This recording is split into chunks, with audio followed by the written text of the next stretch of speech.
Assalamualaikum warahmatullahi wabarakatuh. Selamat berjumpa kembali dengan saya Ibu Suci dalam mata kuliah mikrobiologi farmasi. Kali ini kita akan membahas tentang pertumbuhan mikroba atau microbial growth.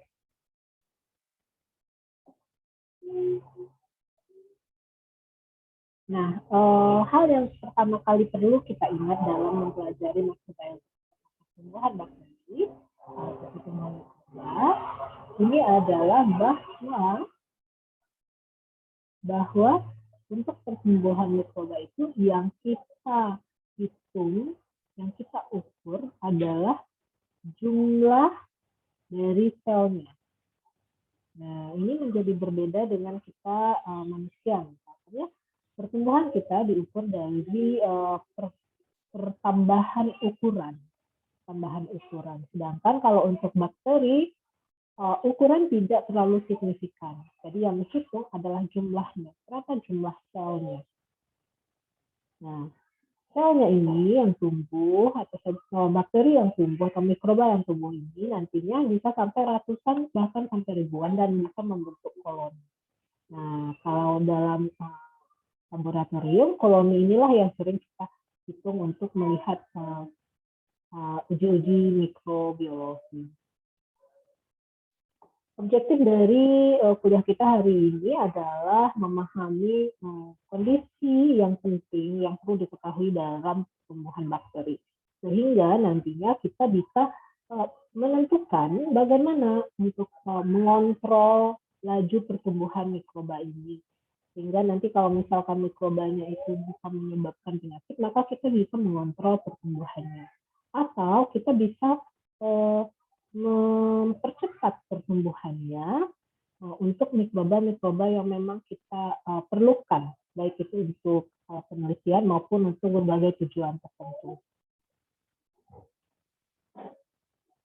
Nah, offline yang akan kita bahas pada hari ini adalah yang pertama adalah requirement. Jadi apa saja yang diperlukan dalam pertumbuhan bakteri itu, baik fisikal, chemical maupun nanti mungkin ada faktor-faktor lainnya yang diperlukan dalam pertumbuhan bakteri. Berikutnya kita akan lihat tentang kultur media. Jadi ada culture media, media pertumbuhan untuk bakteri. Kemudian kita akan lihat divisi atau pembelahan sel bakteri. Dan kemudian kita akan lihat fase-fase dalam pertumbuhan bakteri. Dan yang terakhir adalah metode untuk mengukur pertumbuhan bakteri. Namun ini nanti akan kita bahas pada topik teknik-teknik uji mikrobiologi. Jadi hari ini kita akan fokus pada 4 hal ini saja.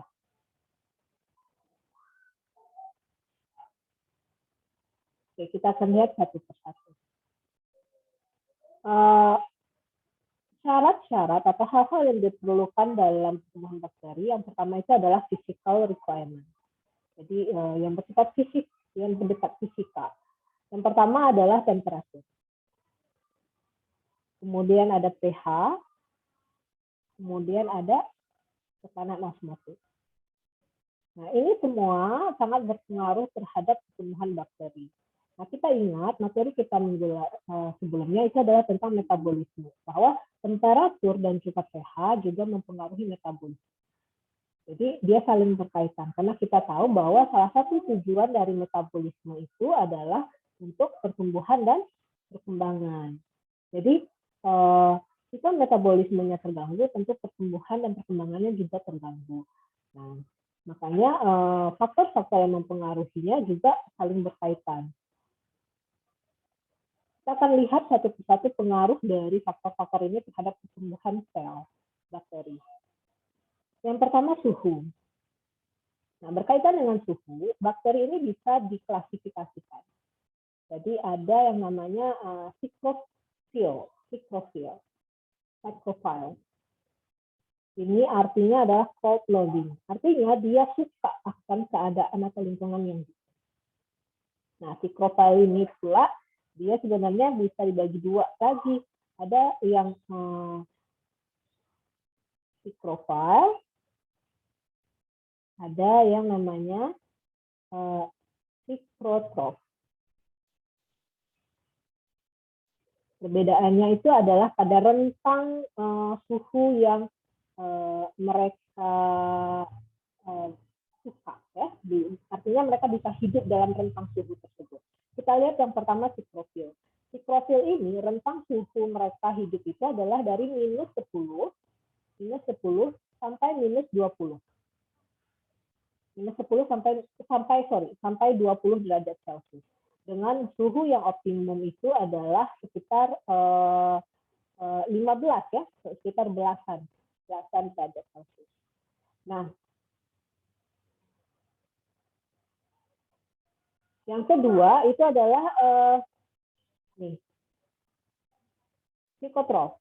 Psikotrop ini suhu yang diperlukan atau suhu yang mereka suka itu adalah 0 sampai 30 derajat Celcius dengan suhu optimal sekitar 23 derajat Celcius. Nah, mereka ini termasuk dalam bakteri-bakteri yang suka dingin. Jadi mereka termasuk dalam bakteri-bakteri yang suka dingin. Kemudian ada yang namanya mesofil. Nah, mesofil ini adalah kelompok bakteri yang paling banyak terdapat di sekitar kita. Kenapa? Karena mereka rentang suhu yang mereka sukai itu adalah sekitar 10 sampai 50 derajat Celcius. Dengan suhu optimum itu sekitar 37 derajat Celcius. Dengan suhu optimum 37 derajat Celcius artinya sama dengan suhu normal kita. Makanya mereka yang paling banyak berinteraksi dengan kita makhluk hidup yang lainnya, manusia gitu ya. Nah, berikutnya adalah termofil. Termo ini panas, artinya dia adalah suka akan panas. Nah, termofil ini pula dia dibagi jadi termofil, kemudian ada hypertermofil.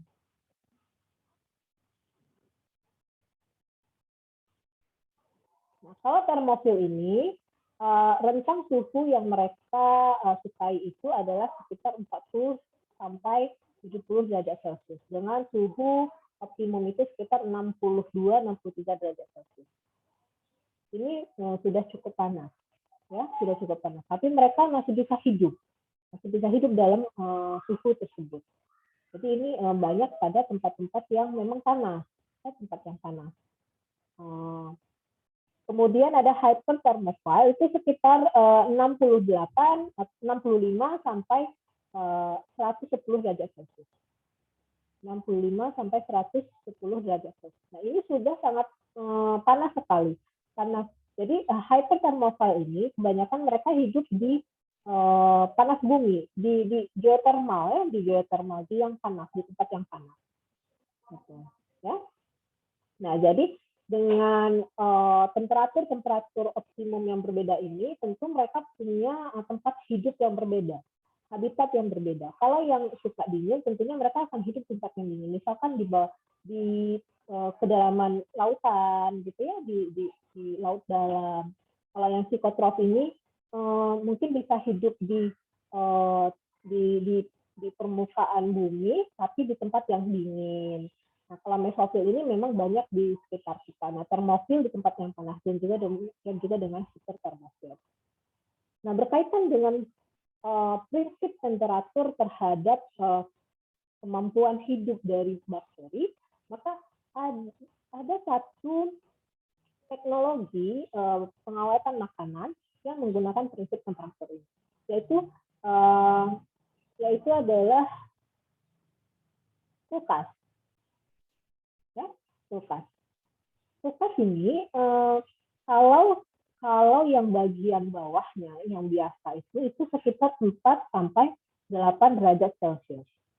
Nah, artinya dengan demikian bakteri yang memang dia banyak hidup di sekitar kita yaitu mesofil ini sudah tidak mampu lagi hidup karena dia tentang suhu yang mereka mampu hidup itu adalah 10 sampai 50. Artinya di suhu 4 sampai 8 mereka tidak lagi bisa tumbuh dengan baik. Ya, tidak bisa tumbuh dengan baik. Nah, inilah prinsip dari kulkas sebagai tempat untuk pengawetkan makanan supaya makanannya tahan lama. Nah, sedangkan kalau freezer itu bisa mencapai minus 20 derajat Celcius. Maka ini yang psychrophile pun juga tidak mampu untuk tumbuh ya. Makanya makanan yang disimpan di freezer itu bisa tahan sampai berbulan-bulan gitu ya. Ada yang bisa tahan sampai berbulan-bulan. Nah, terkait dengan suhu ini, kita bisa lihat dalam kurvanya bahwa mereka itu juga punya yang namanya temperatur optimum. Jadi kalau misalkan di sini suhunya, kurvanya kita lihat bahwa temperatur optimum mereka, artinya sebenarnya jika semakin tinggi temperatur itu, maka pertumbuhannya semakin baik, semakin baik sampai pada mereka mencapai suhu optimum, temperatur optimum. Jika melebihi temperatur optimum itu, maka pertumbuhannya akan menurun. Nah, akan menurun ya. Jadi betul semakin tinggi temperatur semakin baik pertumbuhannya, tapi ada batasnya, yaitu adalah temperatur optimum. Jika melebihi temperatur optimum, maka pertumbuhannya akan semakin melambat. Ya. Nah, berikutnya adalah pH. pH terkait dengan keasaman lingkungan hidupnya.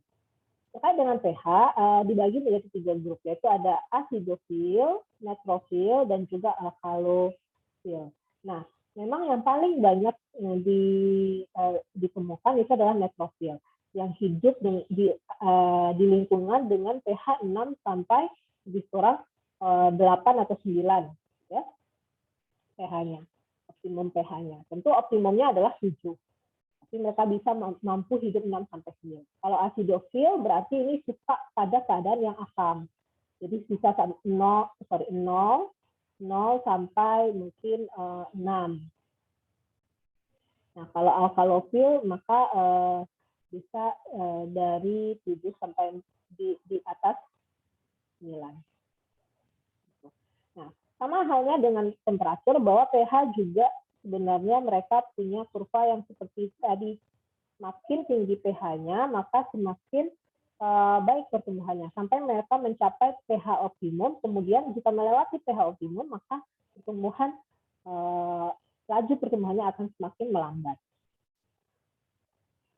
Nah, pada situasi atau lingkungan di laboratorium, kita menghidupkan atau memelihara bakteri itu di dalam yang namanya kultur bakteria.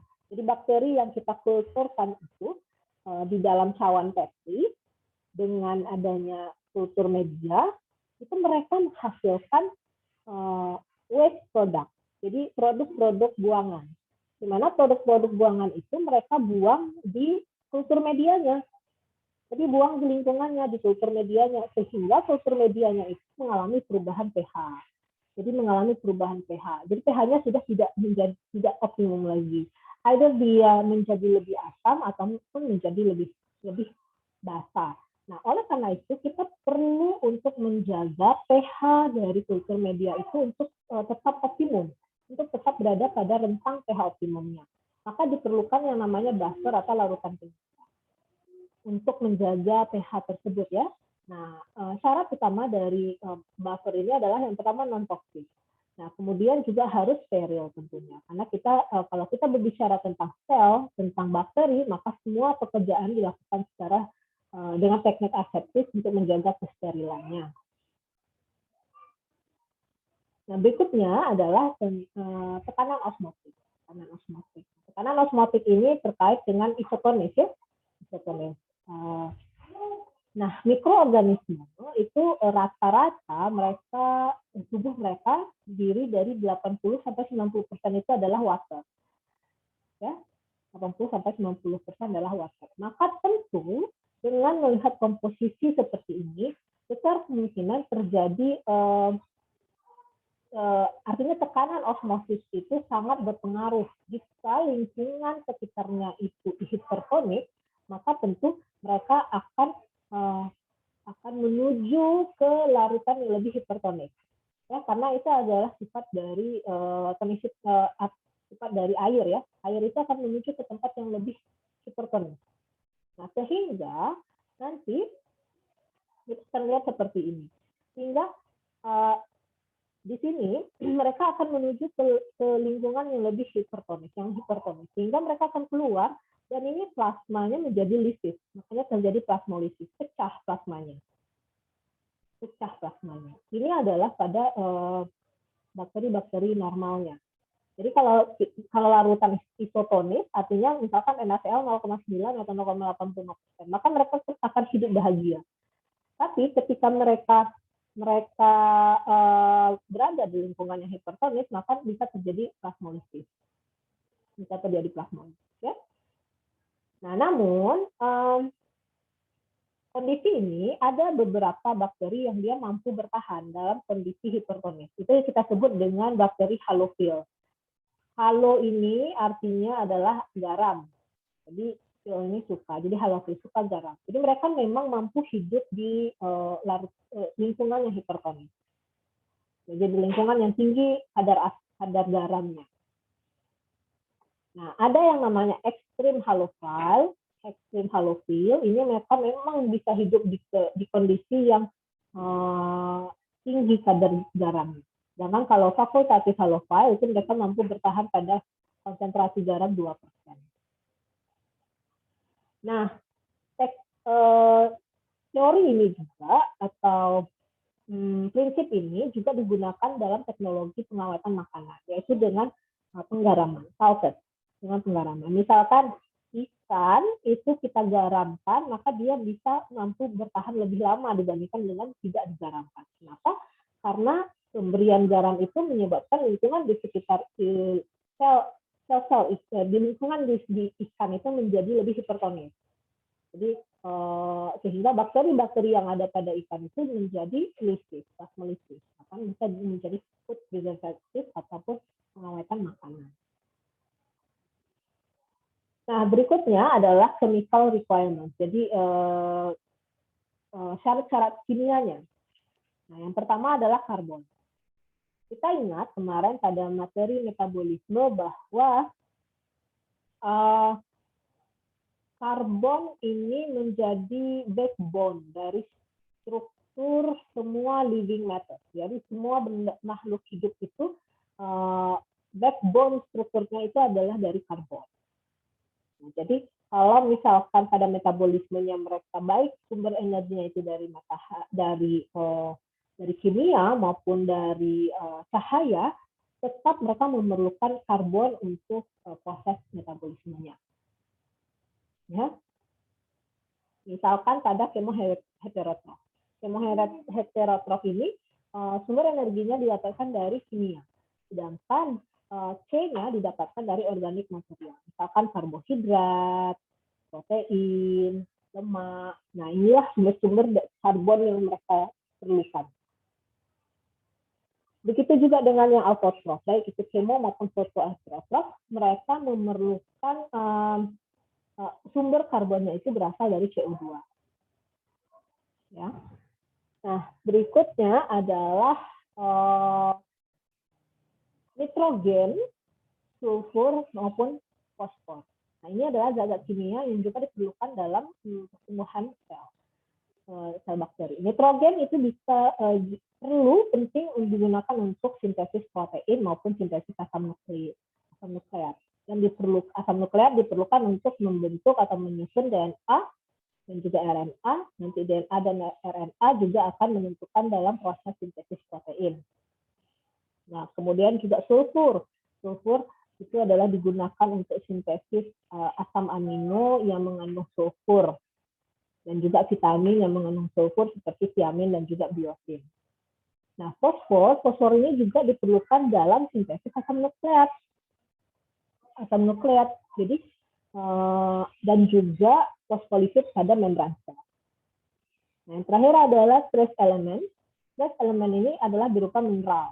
Mineral-mineral seperti iron, molybdenum, dan zinc. Yang fungsinya kebanyakan itu adalah berkaitan dengan fungsi-fungsi enzim sebagai kofaktor dari enzim itu.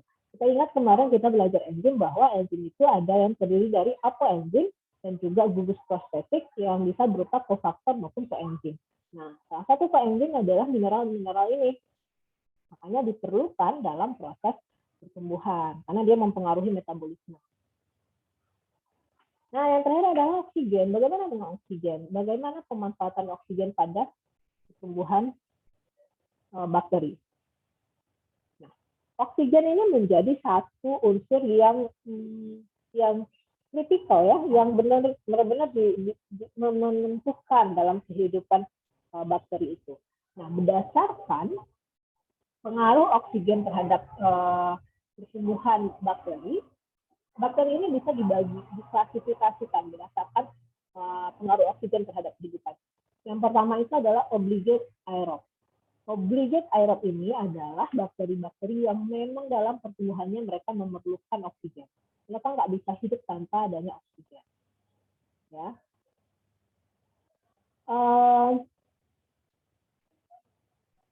Nah, kalau kita lihat dalam tabung reaksi, nanti dengan ini adalah kultur media yang berupa broth atau kultur medianya berupa cair. Ini bakterinya nanti akan berada di permukaan. Nah, berikutnya adalah fakultatif anaerob. Fakultatif anaerob ini mereka bisa hidup di lingkungan aerob maupun anaerob. Tetapi memang akan lebih banyak pada lingkungan yang aerob. Kita dilihat dari sini lebih banyak di atas. Kemudian ada obligate anaerob. Obligate anaerob ini mereka memang hidup tanpa adanya oksigen. Maka kalau dilihat di tabung reaksi, ini berada di bawah, ya, tanpa adanya oksigen. Mereka bahkan akan mati kalau ada oksigen. Kemudian ada aerotoleran anaerob. Nah, yang ini mereka sebenarnya anaerob, tetapi mereka masih mampu hidup jika masih ada oksigen sedikit, ya, bisa hidup dengan oksigen. Kemudian ada microaerofil. Nah, ini mereka aerob, tapi dalam kondisi kecil oksigennya itu mereka hanya perlu sedikit oksigen. Makanya mereka hidupnya di tengah bumi. Okay. Nah, kalau kita lihat di sini bahwa ternyata nggak selamanya bakteri itu suka dengan oksigen. Ada kalanya malah oksigen itu menyebabkan mereka mati. Ya. Nah, bagaimana bisa mati?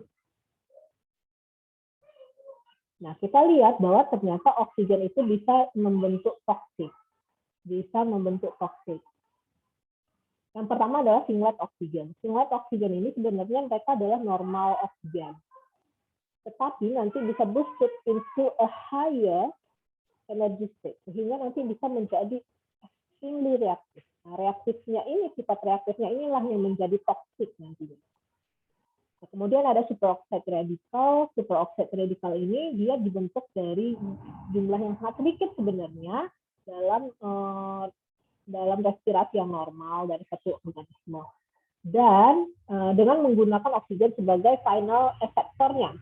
Jadi pada transfer elektron atau transfer elektron, final elektron efektornya itu adalah oksigen ini, sehingga dia menjadi instabil karena kurang elektron yang satu. Nah, makanya ini kan kurang elektronnya satu sehingga menjadi tidak stabil. Jadi mereka akan ngambil elektron yang ada di sampingnya. Nah, sehingga nanti unsur yang ada di sampingnya itu menjadi kurang elektron lagi, terus ngambil lagi di sebelahnya. Jadi begitu terus menerus. Kemudian ada peroxide anion. Peroxide anion ini bisa dalam bentuk hidrogen peroksida. Nah, hidrogen peroksida ini ternyata dia toksik terhadap bakteri, sel bakteri. Nah, prinsip inilah yang mendasari pemanfaatan hidrogen peroksida sebagai disinfektan, ya, disinfektan karena dia ternyata toksik terhadap sel. Kemudian ada hidroksil radikal. Ini adalah bentuk intermediate dari oksigen dan probably ini adalah yang paling reaktif. Jadi dia adalah yang paling reaktif. Nah, dibentuk dari sitoplasma sel, dibentuk di sitoplasma sel dengan radiasi ionisasi. Nah, lalu bagaimana menghadapi ini? Si bakteri ini bagaimana menghadapi adanya kemungkinan toxic forms dari oksigen ini? Nah, ternyata mereka punya kemampuan untuk menetralisirnya. Misalkan bakteri-bakteri anaerob, obligate anaerob, di mana keberadaan oksigen itu malah menyebabkan mereka mati. Namun ternyata jika ada oksigen, maka bakteria ini akan membentuk superoxide radikal yang tadi ya, superoxide radikal, di mana sangat toksik terhadap sel. Nah, tapi bakteri ini juga mampu menghasilkan satu enzim yang dinamakan dengan superoxide dismutase. Nah, enzim inilah yang nanti akan menetralisir si superoxide radikal ini. Nah, jadi dia menetralisir. SOD ini akan menetralisir radikal ini. Sehingga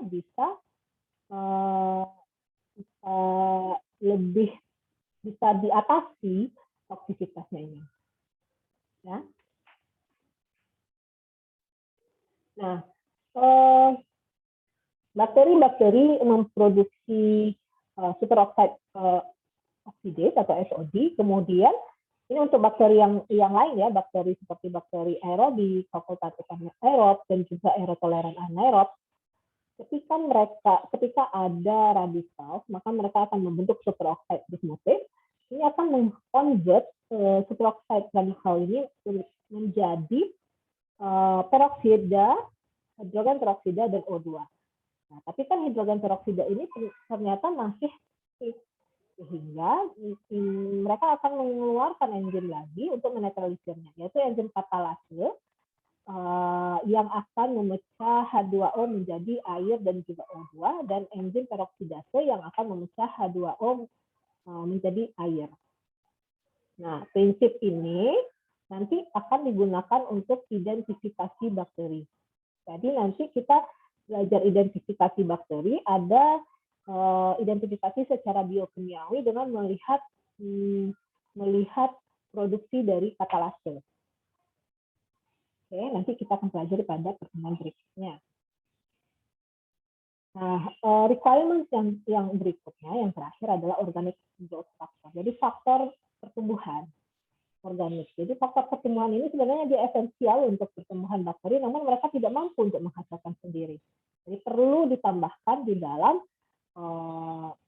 dalam kultur medianya. Nah, kita lihat kultur media. Kultur media ini adalah materi-materi atau nutrisi-nutrisi yang dipasarkan untuk pertumbuhan bakteri di laboratorium. Nah, jadi kalau secara alami kan mereka bisa tumbuh di lingkungan yang sesuai, ya, di lingkungan yang sesuai di mana memang di medianya ada. Nah, tapi kalau di lab kita harus sediakan media itu. Nah, namanya adalah kultur media. Kultur media itu adalah media yang digunakan untuk pertumbuhan bakteri di laboratorium. Terdiri dari zat-zat atau requirements yang kita telah bahas sebelumnya tadi. Kita perhatikan physical requirements-nya, kita perhatikan chemical requirements-nya, dan juga organic growth factor-nya.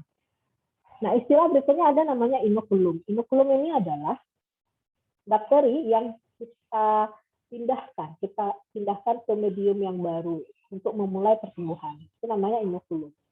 Inokulum itu adalah bakterinya. Bakteri yang kita pindahkan ke media yang baru untuk mulai pertumbuhan di situ. Nah, sedangkan prosesnya itu disebut dengan inokulasi. Nah, inokulasi ini adalah pemindahan atau transfer bakteri dari media lama ke media yang baru. Jadi dari media lama ke media yang baru untuk mereka mulai tumbuh di media yang baru itu. Nah, ketika mereka sudah tumbuh di media yang baru itu dan bermultiply, artinya berkembang di media yang baru itu, maka disebut sebagai kultur. Kalau agar ini adalah kultur media yang berupa padat, yang bentuknya padat. Kita sebut sebagai agar. Kalau cair, kita sebut sebagai broth.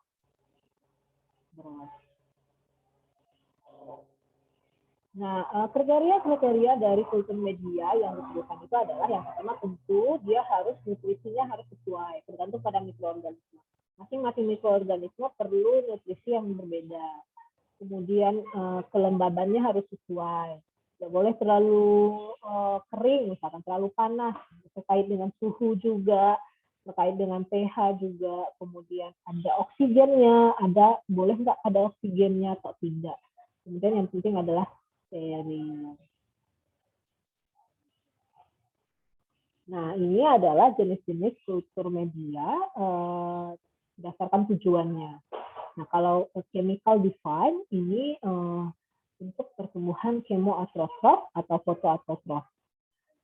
Biasanya ini bisa juga untuk microbial assay. Jadi untuk assay mikroba kompleks itu biasanya untuk kemo saja. Kemo heterotrof berarti C-nya dari CO2. Kemudian ada reducing culture media, ini biasanya untuk obligate anaerob, karena di sini ada proses mengurangi atau menghilangkan oksigen di sini. Kemudian ada selektif ini adalah untuk menekan pertumbuhan mikroba yang tidak diinginkan. Jadi kita memilih mikroba mana yang kita inginkan.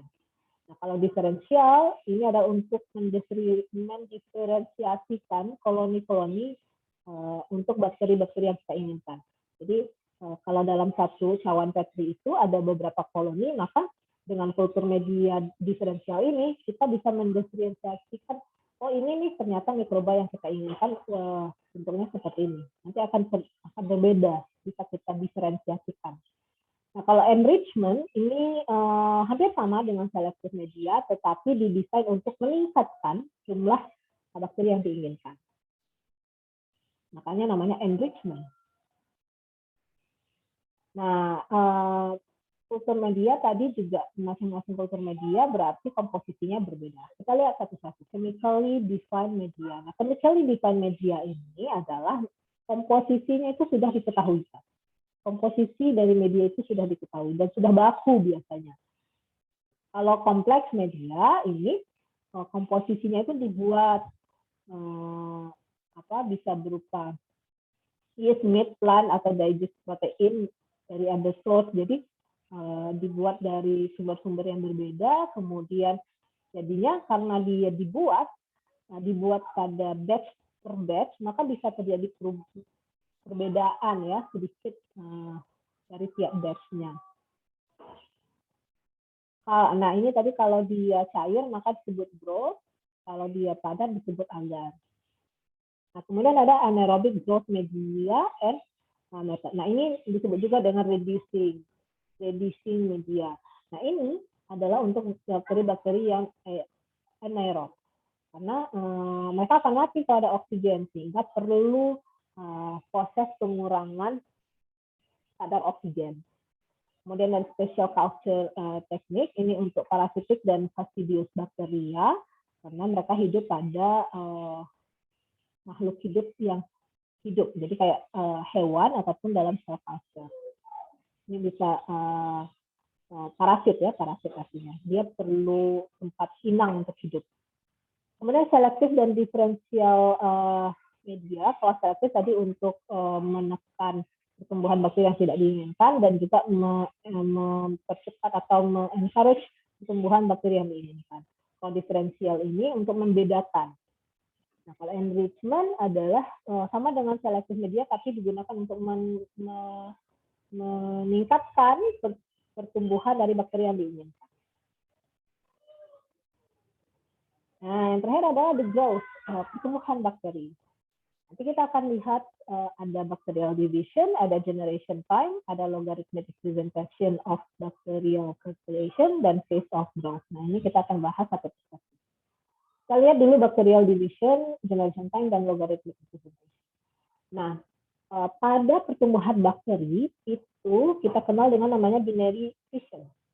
Jadi kebanyakan bakteri itu berreproduksi dengan yang namanya binary fission.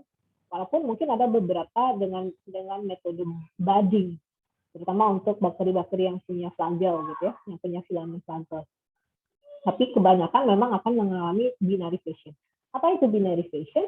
Binary fission itu kita lihat di gambar sini. Jadi ini adalah satu bakteri, misalkan. Nah, ketika mereka bereproduksi, selnya mengalami elongasi, pemanjangan. Kemudian DNA-nya akan bereplikasi. Jadi akan ada dua DNA nih. Ini ya, ini satu lagi ini. Ya, ini DNA-nya akan berreplikasi. Nah, kemudian sedikit demi sedikit lambat laun, maka selnya akan membelah, sedikit membelah, mulai membelah di tengahnya ini, konflik di tengahnya ini,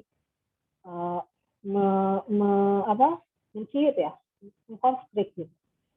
Nah, kemudian sampailah nanti mereka menjadi dua, lama-kelamaan mereka berpisah menjadi dua. Nah, inilah namanya binary fission. Jadi artinya dari satu sel, kemudian mereka membelah menjadi dua, B itu dua.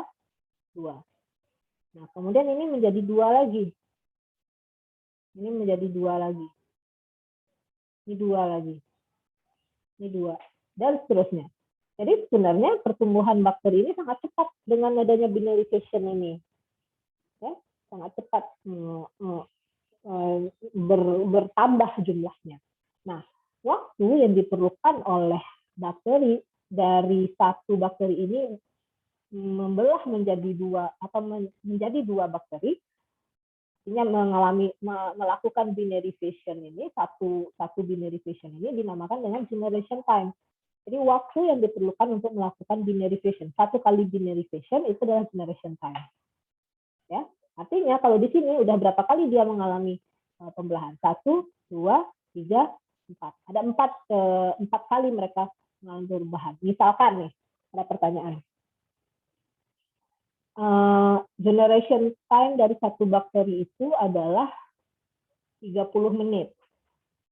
Artinya 30 menit ini artinya dari satu sel menjadi dua sel itu dalam waktu 30 menit. Ya. Kemudian sel yang satu ini menjadi dua sel juga 30 menit. Terus ini juga dalam waktu yang sama 30 menit berikutnya menjadi 4 sel. Ya. Misalkan 30 menit pertama jadi 2 sel. 30 menit kedua jadi 4 sel. 30 menit ketiga jadi berapa? 1, 2, 3, 4, 5, 6, 7, 8 sel. Nah, dengan mengetahui generation time ini, kita bisa memprediksi berapa jumlah bakteri itu dalam waktu tertentu. Kan? Generation time bakterinya 30 menit. Mereka berapakah jumlah bakteri setelah waktunya misalkan 6 jam. Nah, berarti 6 jam ini kan sama dengan 360 menit. 360 menit. Nah, kira-kira 360 menit ini sama dengan 12 generation time kan ya? 360 dibagi 30, berarti 12 generation time. Maka jumlah bakteri dalam 6 jam itu akan menjadi 2 pangkat 12. Berapa? 2 pangkat 12. 2 kali 2 kali 2 gitu ya, sampai 12. Nah, itulah jumlah bakterinya setelah 6 jam dengan generation time 30. Nah, ada untuk mempresentasikan jumlah bakteri itu kita tidak menggunakan aritmatik, tapi kita menggunakan logaritmik. Kenapa? Jadi rasional penggunaan logaritmik itu adalah, coba deh kita, kalau kita menggunakan jumlah yang aritmatik, berarti kalau misalkan pada 2 pangkat 5 aja udah 32 sel, bagaimana dengan setelah 3 jam misalkan? Setelah 6 jam tadi, 2 pangkat 12, itu udah berapa? Udah berapa jumlah selnya? Sangat banyak. Itu menyusahkan, tidak simple. Jadi menyusahkan. Maka kalau kita bikin jumlah, jadinya lebih simple. Coba lihat, ini perbandingannya, ini aritmatik. Aritmatik 1, 32, 1024, kan repot ya, banyak sekali angkanya. Tapi kalau log, angkanya itu menjadi lebih simple. Dan juga pada kurva itu menjadi lebih simple untuk memprediksinya. Kalau aritmatik itu dia seperti ini. Jadi 10 menit pertama itu nggak kelihatan pertumbuhannya. Karena memang tidak signifikan dibandingkan dengan yang berikutnya. Jadi nggak kelihatan pertumbuhannya di 10 menit pertama. Lalu 15 menit berikutnya mulai kelihatan pertumbuhannya. Berbeda dengan logaritmik yang garis putus-putus ini, pertumbuhannya kelihatan dari awal. Karena dia bisa membentuk garis lurus. Jadi kelihatan. Jadi kita bisa memprediksi lebih baik. Nah, makanya dipilihlah logarithmic representation untuk bacterial population. Nah, berikutnya kita masuk pada fase-fase pertumbuhan. Jadi, fase pertumbuhan mikroba itu ada 4. Fase 1, 2, 3, 4. Fase 1 itu disebut dengan lag phase. Lag phase ini disebut juga dengan fase adaptasi, di mana di sini adalah si bakteri ini baru dipindahkan ke medium yang baru. Jadi baru inokulasi. Nah, tentunya ketika dia dipindahkan ke medium yang baru, dia perlu waktu untuk beradaptasi dengan lingkungannya yang baru. Tapi perlu dicatat bahwa walaupun tidak ada perubahan pada jumlah sel, tetapi aktivitas metaboliknya itu tetap berlangsung. Jadi mereka tetap melangsungkan aktivitas metabolik. Namun memang tidak terjadi penambahan jumlah sel karena mereka masih beradaptasi dengan lingkungannya. Jadi mereka tidak dorman. Ya. Nah, baru setelah selesai fase lag, mereka memasuki fase log atau fase eksponensial. Nah, bisa dilihat di sini, pertumbuhannya itu logaritmik eksponensial. Bisa berupa garis lurus. Nah, di sini adalah bakteri itu berdivisi, bermultiplikasi dengan kecepatan yang maksimal. Tentunya kalau dengan kondisi yang proper ya, kondisi yang tepat, maka mereka bisa bermultiplikasi itu dengan maksimal. Sehingga bisa mencapai di sini jumlah yang sangat banyak, jumlah yang maksimum. Nah, ketika mencapai jumlah atau kondisi yang maksimum, mereka akan memasuki namanya stationary phase. Stationary phase. Nah, pada stationary phase ini, artinya mereka pertumbuhan bakterinya itu mulai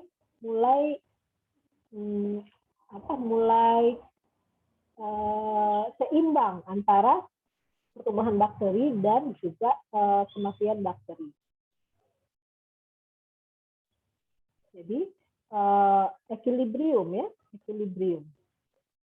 Seimbang antara walaupun bakterinya masih tumbuh di sini, tetapi kecepatan kematian selnya itu seimbang sehingga tidak terjadi penambahan jumlah sel. Makanya di sini kurvanya menjadi stagnan di sini. Baru setelah itu mereka memasuki death phase, di mana laju kematian bakteri, laju kematian bakterinya atau sel bakterinya itu lebih cepat dibandingkan dengan laju pertumbuhan. Nah, jadi akan terjadi penurunan jumlah selnya. Gitu. Ya. Jadi mereka ada 4 fase, lag, log, stationary, dan death phase. Nah, pada fase kematian ini jumlahnya akan menurun dengan cepat. Akan menurun. Kenapa terjadi kematian sel dalam kultur, media, ataupun di dalam cell factory yang kita kembangkan? Ini sebenarnya masih terus dipahami. Salah satunya kemungkinan karena mereka sudah terlalu banyak sehingga tidak ada lagi tempat untuk tumbuh. Nah, ketika itu juga terjadi perubahan dalam lingkungannya karena banyak kematian sel. Nah, banyak kematian sel sehingga mediumnya menjadi berubah lingkungannya sehingga akan memperparah jumlah kematiannya. Jadi akan semakin banyak yang mati. Nah, ini adalah untuk materi berikutnya adalah pengukuran pertumbuhan bakteri. Nanti kita akan lihat pada topik berikutnya. Jadi ada yang direct dan juga ada yang indirect. Nah, direct itu bisa plate count, series dilution, dan lain sebagainya. Nanti kita akan bahas pada pertemuan berikutnya. Demikian materi kita hari ini untuk pertumbuhan bakteri. Jika ada pertanyaan boleh ditanyakan nanti di kelas maupun boleh juga di komen video. Terima kasih atas perhatiannya. Assalamualaikum warahmatullahi wabarakatuh.